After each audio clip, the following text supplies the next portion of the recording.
शिक्षा और संस्कृति की आवाज़ जानी पहचानी उत्तराखंड मुक्त विश्वविद्यालय आपके लिए लेकर आया है 91.2 एफएम पर हेलो हल्द्वानी। हेलो हल्द्वानी उत्तराखंड मुक्त विश्वविद्यालय से संचालित होने वाला एक सामुदायिक रेडियो है जिसे कि आप 91.2 मेगाहर्ट्ज़ की फ्रीक्वेंसी पर सुन पाते हैं।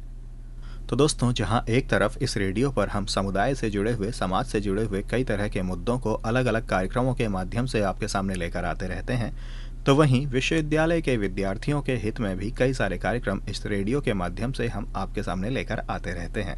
और कई कार्यक्रम ऐसे होते हैं जो कि विश्वविद्यालय के विद्यार्थियों के साथ समुदाय और समाज के हितों को भी अपने आप में समेटे होते हैं। तो ऐसे ही कार्यक्रमों की श्रृंखला के साथ हम एक बार फिर से आपके सामने मौजूद हैं। जैसा कि आप सभी जानते हैं, 7 जून को हर साल विश्व खाद्य सुरक्षा दिवस मनाया जाता है। इस मौके पर हम आपके लिए कुछ कार्यक्रमों की एक सीरीज लेकर आ रहे हैं और इस सीरीज में हमारे साथ जुड़ी हैं उत्तराखंड मुक्त विश्वविद्यालय के गृह विज्ञान विभाग से डॉक्टर पूजा भट्ट और इनकी जानकारी का विषय है खाद्य भ्रांतियां और मिथक। हेलो हल्द्वानी के सभी श्रोताओं को मेरा नमस्कार। मैं हूं डॉक्टर पूजा भट्ट, उत्तराखंड मुक्त विश्वविद्यालय के गृह विज्ञान विभाग से। जैसा कि आप सभी जानते हैं कि विश्व खाद्य सुरक्षा दिवस आने वाला है। इस अवसर पर मैं खाद्य भ्रांतियों एवं मिथक के विषय पर आपके साथ अपने विचार साझा करना चाहती हूँ। आज की वार्ता में हम खाद्य संबंधी भ्रांतियों एवं मिथकों के बारे में जानेंगे।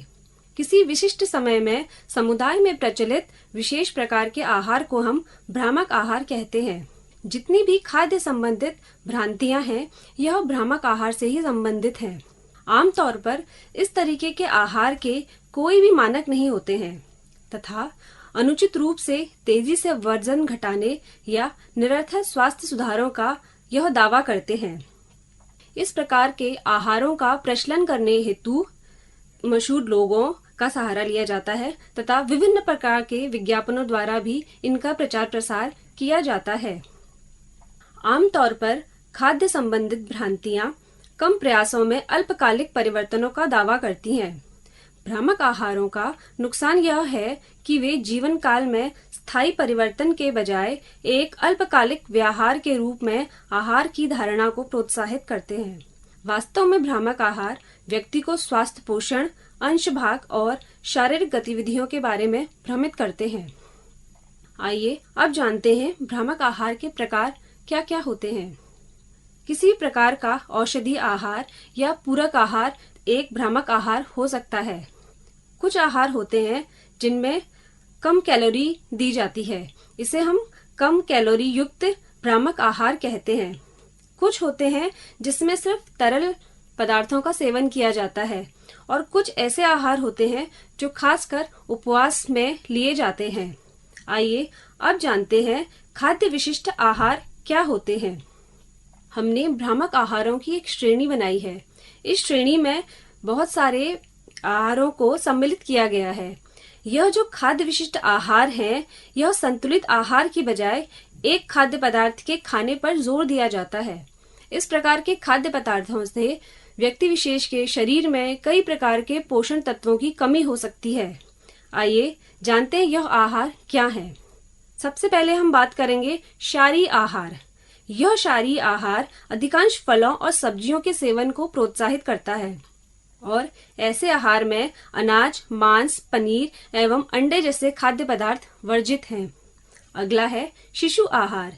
माता के दूध के अलावा फॉर्मूला मिल्क के अतिरिक्त कोई भी कोमल, आसानी से खाए जाने वाला खाद्य पदार्थ है जो विशेष रूप से 4 से 6 महीने और 2 साल की आयु वाले मानव शिशुओं के लिए बनाए जाते हैं। यह आहार कई किस्मों और स्वादों में आता है। तीसरा है गोभी के सूप का आहार। गोभी का सूप आहार विशिष्ट रूप से वजन घटाने वाला आहार है। इसमें 7 दिनों तक कम से कम कैलोरीयुक्त गोभी के सूप का सेवन किया जाता है। यह एक भ्रामक आहार है जिसे अल्पकाल में तेजी से वजन घटाने के लिए इस्तेमाल में लाया जाता है। स्वच्छ भोजन। स्वच्छ भोजन का विश्वास इस पर आधारित है कि संपूर्ण खाद्य पदार्थों को उनकी प्राकृतिक अवस्था में खाना चाहिए। प्राकृतिक खाद्य पदार्थ जैसे परिष्कृत चीनी आदि से बचने के लिए विशिष्ट स्वास्थ्य लाभ मिलते हैं। इस आहार में विविधताओं के अंतर्गत डेयरी उत्पादों एवं परिष्कृत अनाजों को वर्जित किया गया है और कच्चे भोजन के सेवन को प्रोत्साहित किया जाता है। कुकी आहार।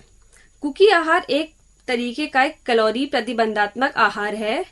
इसमें कैलोरी की मात्रा बहुत कम ली जाती है और इसे सामान्यतः वजन घटाने के लिए खाया जाता है। खाद्य संयोजन आहार। यह पोषण का एक दृष्टिकोण है जहां पर खाद्य प्रकार जानबूझकर एक साथ या अलग अलग सेवन किए जाते हैं। उदाहरण के लिए कुछ वजन नियंत्रण आहार सुझाव देते हैं कि एक ही भोजन में प्रोटीन और कार्बोहाइड्रेट का सेवन नहीं किया जाना चाहिए। एक प्रकार के आहार है ग्लूटेन मुक्त आहार। इसमें कोई भी ऐसा खाद्य पदार्थ जिसमें ग्लूटेन होता है उसे नहीं खाया जाता है। एक आहार की श्रेणी है Whole30 आहार। यह एक खाद्य पदार्थों की श्रेणी है जिसे वजन घटाने के लिए खाया जाता है। इसमें आहार से चीनी, मादक पदार्थ, अनाज, सोया एवं डेयरी उत्पादों को खत्म करने पर जोर दिया जाता है। कुछ खाद्य पदार्थ इस प्रकार के होते हैं जिसमें कार्बोहाइड्रेट की मात्रा कम एवं ऐसे पदार्थ जिसमें उच्च वसा हो वो लिया जाता है। कुछ श्रेणी होती है जिसमें कार्बोहाइड्रेट की मात्रा अधिक होती है और कम वसा वाले आहार को लिया जाता है। कुछ आहार ऐसे होते हैं जिसमें सिर्फ तरल पदार्थों का सेवन किया जाता है। इस श्रेणी में आते हैं स्लिम फास्ट एवं डिटॉक्स आहार। इसके बाद हम बात करते हैं खाद्य मिथकों के बारे में। खाद्य मिथक से तात्पर्य भोजन संबंधी भ्रांतियों, अंधविश्वासों एवं धार्मिक परंपराओं से है जो किसी खाद्य पदार्थ को भोजन में प्रतिबंधित करती हैं। इस प्रकार के मिथकों के कारण व्यक्ति खाद्य पदार्थ द्वारा प्रदान किए जाने वाले पोषक तत्वों से वंचित रह जाता है। आइए जानते हैं इसके विषय में। सर्वप्रथम हम जानेंगे कि गर्भावस्था एवं धात्री अवस्था में क्या क्या खाद्य मिथक होते हैं। हमारे देश में गर्भावस्था में गर्म भोज्य पदार्थ नहीं दिए जाते हैं। यह माना जाता है कि इनसे गर्भपात हो सकता है, परंतु इस मिथक द्वारा गर्भवती स्त्री अनेक पोषक तत्वों से वंचित रह जाती है। कई क्षेत्रों में मान्यता है कि गर्भवती स्त्री के अधिक भोजन करने से होने वाले बच्चे का आकार बड़ा हो जाएगा और जिससे प्रसव में परेशानी होगी। अतः गर्भवती स्त्री को कम भोजन ग्रहण करने हेतु विवश किया जाता है, परंतु इससे माता कुपोषण का शिकार होती है तथा बच्चा भी कुपोषण का शिकार हो सकता है। कई गर्भवती महिलाएं मानती हैं कि मछली एवं दूध को साथ साथ लेने से उनका गर्भस्थ शिशु अपंग हो जाएगा, परंतु यह एक खाद्य मिथक है।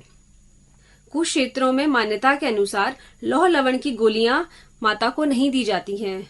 उनका मानना है कि इससे शिशु का रंग काला हो सकता है, परंतु यह एक मिथक है। आयरन की गोलियां न लेने से गर्भवती महिलाएं अनीमिया का शिकार हो सकती हैं, जिससे मातृ मृत्यु की आशंका बढ़ सकती है। कुछ बुजुर्ग महिलाएं मानती हैं कि गर्भवती स्त्री द्वारा पपीता एवं अनानास का सेवन नहीं करना चाहिए, यह गर्भपात का कारण बन सकता है। ऐसा नहीं है। वास्तव में गर्भवती स्त्री को इन फलों से विटामिन ए की प्राप्ति होती है। कई परिवार में गर्भवती स्त्री तथा हर प्रकार के बीमार व्यक्ति को घी अत्यधिक मात्रा में दिया जाता है। उनका मानना है कि इससे ताकत मिलती है। वास्तव में घी ऊर्जा तो प्रदान करता है, परंतु अत्यधिक सेवन से शरीर में कोलेस्ट्रॉल की मात्रा बढ़ने से हृदय संबंधी रोगों की बढ़ने की आशंका होती है। आम धारणा यह है कि प्रसव के बाद स्त्री अपना प्रथम दूध शिशु को नहीं दे, क्योंकि यह दूध दिखने में गाढ़ा, पीला एवं चिपचिपा होने से खराब माना जाता है। परंतु वास्तविकता यह है कि यह शिशु को रोग प्रतिरोधक क्षमता प्रदान करने के साथ साथ अत्यधिक पौष्टिक भी होता है और इस दूध को कोलेस्ट्रम कहते हैं।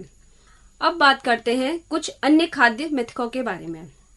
बहुत से लोग भोज्य पदार्थों को गर्म एवं ठंडे में विभाजित करते हैं एवं इन्हें मौसम के अनुसार ही लेते हैं। यह पूर्ण रूप से एक मिथक है।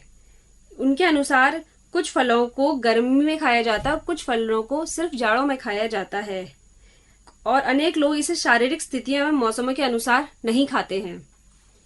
कुछ मान्यताओं के अनुसार खट्टे फल एवं दूध को साथ लेने से पेट में जाकर यह फट जाता है। ऐसा नहीं है। वास्तव में फल एवं दूध साथ लेने से किसी प्रकार की कोई स्वास्थ्य हानि नहीं होती है। यह कहा जाता है कि सर्दियों में खट्टे फल खाने से ठंड लगती है एवं गला भी खराब होता है, परंतु यह सच नहीं है। वास्तव में खट्टे फल विटामिन सी के मुख्य स्रोत हैं एवं विटामिन सी हमारी रोग प्रतिरोधक क्षमता को बढ़ाता है। कुछ लोगों में यह धारणा होती है कि वसा रहित दूध पोषण विहीन होता है। ऐसा नहीं है। इस दूध में खनिज लवण विशेष रूप से कैल्शियम एवं फास्फोरस होते हैं जो हड्डियों के स्वास्थ्य के लिए तथा थायमीन एवं राइबोफ्लाविन कार्बोहाइड्रेट चय शारीरिक विकास एवं पेलेग्रा निवारक विटामिन के रूप में आवश्यक होते हैं। कुछ लोगों की मान्यता है कि कुछ विशिष्ट फलों एवं सब्जियों के बीजों के अंतर्ग्रहण के कारण पथरी की समस्या हो सकती है। वास्तव में जिन खाद्य पदार्थों में फास्फेट एवं कैल्शियम ऑक्सलेट तत्व अधिक मात्रा में पाया जाता है, उन खाद्यों के अधिक सेवन से पथरी हो सकती है। कुछ मान्यताओं के अनुसार चॉकलेट से मुहासे हो जाते हैं, जबकि वास्तविकता यह है कि चॉकलेट मुहासों का कारण नहीं है। मुहासों का कारण तनाव एवं अत्यधिक सक्रिय श्वेत ग्रंथियां हो सकती हैं। कई लोग यह मानते हैं कि चीनी के स्थान पर गुड़ का सेवन मधुमेह के रोगियों के लिए अच्छा है, परंतु यह सत्य नहीं है। गुड़ भी शर्करा या कार्बोहाइड्रेट का एक अच्छा स्रोत है जो कि मधुमेह के रोगियों के लिए हानिकारक हो सकता है। कई लोग रिफाइंड तेल के स्थान पर सरसों के तेल या घी का उपयोग इस कारण करते हैं कि इससे शरीर में वसा संग्रहित नहीं होती है, जो कि कदापि सत्य नहीं है। वसा का कोई भी खाद्य स्रोत समान मात्रा में कैलोरी प्रदान करता है, अर्थात 9 किलो कैलोरी प्रति ग्राम। अंत में मैं अपने श्रोताओं को यह कहना चाहूंगी कि इंटरनेट के इस युग में खाद्य पदार्थों से संबंधित कई जानकारियां विभिन्न इंटरनेट संबंधी सामाजिक मंचों पर साझा की जा रही हैं। व्यक्ति को यह आवश्यक है कि इन जानकारियों पर वो आंख मूंद कर विश्वास ना करे तथा सभी तथ्यों के बारे में भली भांति जानकर ही उस खाद्य विशेष के उपयोग के तरीके का निर्णय ले। अनेक प्रकार के मिथकों एवं अंधविश्वासों से व्यक्ति विशेष का स्वास्थ्य तो खराब होता ही है, साथ ही अक्सर कुछ ऐसी जटिलताएं हो सकती हैं जो जीवन पर्यंत परेशान कर सकती हैं। अतः इन खाद्य मिथकों पर विश्वास करने से पूर्व व्यक्ति को उसकी जानकारी भली भांति जांच कर लेनी चाहिए। धन्यवाद।